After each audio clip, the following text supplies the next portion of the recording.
టీటీడీకి కల్తీ నెయ్యి సరఫరా అయిన వ్యవహారంలో దేశ రాజధాని ఢిల్లీ అడ్డాగా అప్పటి chairman YV Subbareddy PA Chinnapanna బేరసారాలు సాగించారని సీబీఐ సిట్ గుర్తించింది.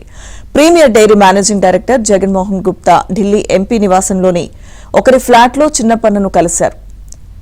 ఇక టీటీడీకి నెయ్యి సరఫరా కాంట్రాక్ట్ ఇప్పిస్తే తనకు కమిషన్ ఇవ్వాలని అక్కడే చిన్నపన్న బేరసారాలు సాగించారు. ఒప్పందం కుదిరాక కమిషన్కు సంబంధించిన నగదు సైతం చిన్నపన్నకు ఢిల్లీలోనే ముట్టింది. అంతకుముందు భోలేబాబా డైరీ ప్రతినిధులు కూడా చిన్నపన్నను ఢిల్లీలోనే కలిశారు. ఎలా చూసినా చిన్నపన్న ఢిల్లీ నుంచే టీటీడీ నెయ్యి సరఫరా కాంట్రాక్టుల వ్యవహారంలో జోక్యం చేసుకున్నట్టు సుప్రీంకోర్టు ఏర్పాటు చేసిన సీబీఐ సిట్ గుర్తించింది.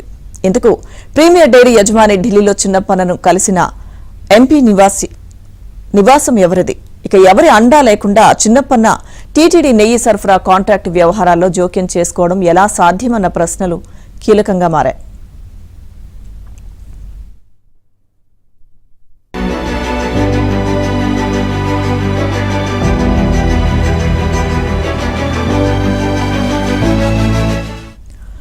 నెయ్యి నాణ్యతపై ఫిర్యాదు వచ్చిందని విచారించాలని ప్రొక్యూర్మెంట్ జీఎంను ఆదేశించిన అప్పటి టీటీడీ చైర్మన్ వైవి సుబ్బారెడ్డి ఆ తర్వాత మిన్నకుండిపోవడం, తన పీఏ చిన్నపన్న కిలోకు 25 కమిషన్ ఇవ్వాలని డిమాండ్ చేస్తున్నారంటూ భోలేబాబా డైరీ యజమాని నేరుగా ఫిర్యాదు చేసిన వైవి సుబ్బారెడ్డి స్పందించకపోవడం, ఈ అంశాలపై సిట్ దృష్టి సారించకపోవడం ప్రశ్నార్థకంగా మారుతోంది.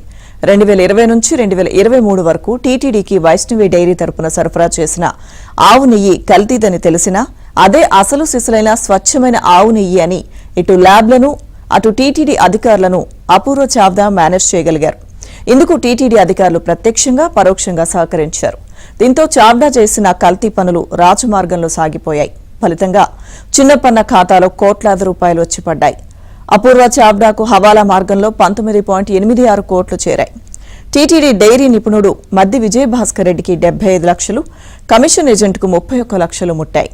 ఇదంతా కల్తీని స్వచ్ఛమైనదిగా చూపించడం కోసం చేసిన కష్ట ఫలితమేనని సీబీఐ సిట్ తేల్చింది.